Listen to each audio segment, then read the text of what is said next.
c'era una volta la Leica, la serie M, la 5, la 3, la 4, la 5, la 6, la 7, ad un certo punto arrivò una M8. Certo, era il momento del digitale e anche Leica, così tradizionalista, così radicata, perché alla fine il formato Leica della pellicola lo dobbiamo proprio a questo brand, si trasformò in digitale. E arrivarono poi successivamente la 9 e anche la 10 e oggi la 11.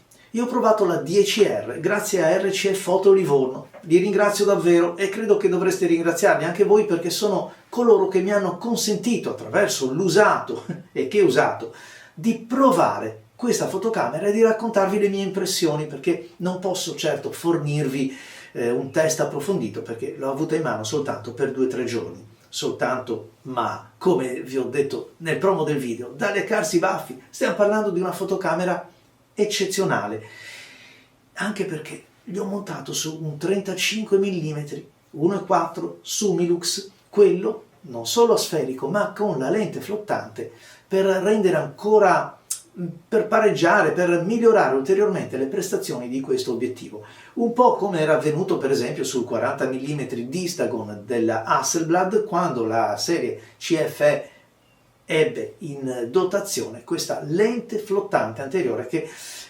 cominciò a correggere alcune distorsioni, anche se per certi casi correggeva un po' quel look così particolare del 40 mm. Chiusa questa parentesi sul medio formato, ritorniamo a parlare della M10R. Beh, manco a dirlo, una camera bellissima, bella, realizzata bene, esteticamente, minimalista, comandi sono lì dove devono essere, non ci sono tutte quelle ghiottonerie che appartengono a molte mirrorless degli ultimi anni. Insomma, resta tradizione Leica in tutto e per tutto, anche nella qualità del file. Ho potuto metterla anche a confronto con la Q2 Monochrome, quindi scattando in bianco e nero sulla 10R con un 35 mm, non è proprio un 28, ma insomma siamo abbastanza prossimi alla lunghezza focale. Molto bella questa camera, ma certo è inutile dirlo, è anche vero che la qualità si paga e si paga anche un po' il nome, si paga questo, si paga quello e il conto alla fine si approssima a quasi 10.000 euro, insomma è una camera che si fa pagare. Molto bello l'obiettivo, ma certo l'ho provata anche col 50 mm Summicron, l'F2, una delle lenti che a me personalmente piace di più di quelli prodotti da questo brand. Insomma, c'è di che togliersi la voglia. Una camera che comunque ha fatto dei passi avanti notevoli, non parlo in questo caso della fotocamera ma del sensore e del software, che ancora in termini di qualità forse può pagare qualcosa rispetto ai brand come Nikon, come Canon, forse anche nella velocità, nell'operatività, ma chi lo sa, magari qui sono io che parlo essendo un pochettino più abituato ai brand giapponesi che vi ho citato rispetto a questo.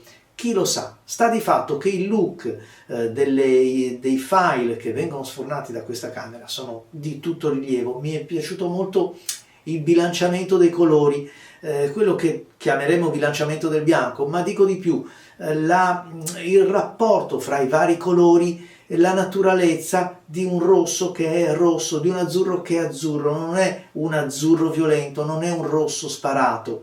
Beh, in questo senso bisogna dire la verità, si viene ripagati dall'esborso economico. Ma andiamo a vedere i file, questi ci raccontano molto di più delle parole. Prima però qualche dato tecnico. È una fotocamera progettata nel 2020, uscita più o meno in quel periodo, in quello un po' disastrato della pandemia, 40 o 41 megapixel, una sensibilità da 100 a 51.200 e comunque insomma forse non sono i dati più importanti quelli della raffica, quello insomma di quante foto possa scattare in un secondo, però ci interessa ad esempio che lo scatto minimo è di 16 minuti. Questo può andare bene per chi magari voglia impiegare questa fotocamera decisamente importante e qualitativamente superiore per degli scatti magari con dei tempi di posa allungati, senza dover ricorrere a scatto remoto o ad altri artifici. Io per esempio lo trovo molto utile per il mio campo di azione. Si ferma invece a un 4 millesimo. Questo potrebbe essere quel piccolo limite in combinazione con obiettivi super luminosi. Il mirino è un buon mirino, piuttosto una piccola critica alla batteria, ma lo sappiamo, insomma non dura tantissimo e comprarne un altro esemplare bisogna mettere mano al portafogli e affondare parecchio la mano.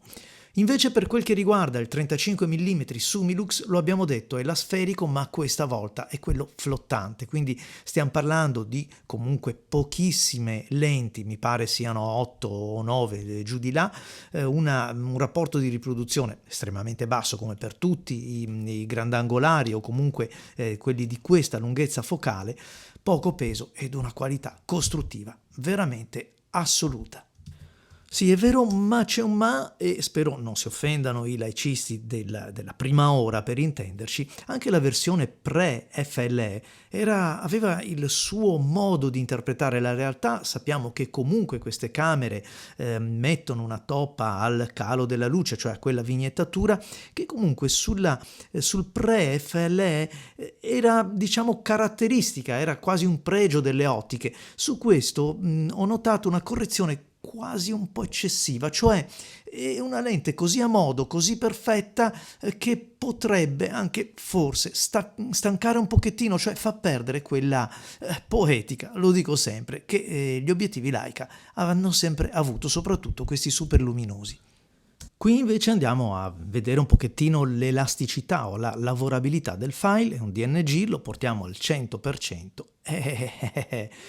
Sì, poche storie, però qua bisogna ammettere che c'è un obiettivo che è stratosferico, perché questo 35 mm Summilux, guardate, addirittura anche andando a cercare uno degli angoli estremi e osservandolo al 100% del suo crop, presenta una qualità, è vero che, cioè, lo sappiamo tutti, ormai l'elettronica ci mette lo zampino, per cui questo DNG comunque sì, è neutro ma fino a un certo punto, però è veramente micidiale. Così come il recupero delle ombre, ma anche quello che può essere, diciamo, strapazzato il file portandolo a più 3 stop, per esempio osservate la zona in ombra, quella del sasso, se l'andiamo a vedere poi invece in maniera integrale, vediamo che è stato recuperato tutto quello che è la parte delle ombre, cioè il file senza dubbio è un file di alta qualità, ci mancherebbe, insomma, porta la firma, porta il nome di Leica, guai se non fosse così. Si salvano dettagli, certo, magari appena un po' di rumore, però siamo a 3-4 stop in più. Guardate la zona invece ombreggiata che pulizia ha, e questo era il negativo in originale. Buono il recupero delle ombre, che come vedete è senza dubbio meno invasivo, così come quello che avviene per i bianchi oppure per le alte luci. Insomma, un file molto lavorabile. Ho fatto anche degli scatti in bianco e nero perché, come vi ho accennato, ho voluto compararla alla Q2 Monochrome. Sapete che oggi è già uscita la Q3 Monochrome, insomma l'industria non si ferma mai. Il bianco e nero è un bianco e nero molto bello, molto valido, ricco di sostanza, bei grigi, però insomma non è quello della Q2. Mi spiace che cosa? Non poter montare il 35 Summilux sulla Q2.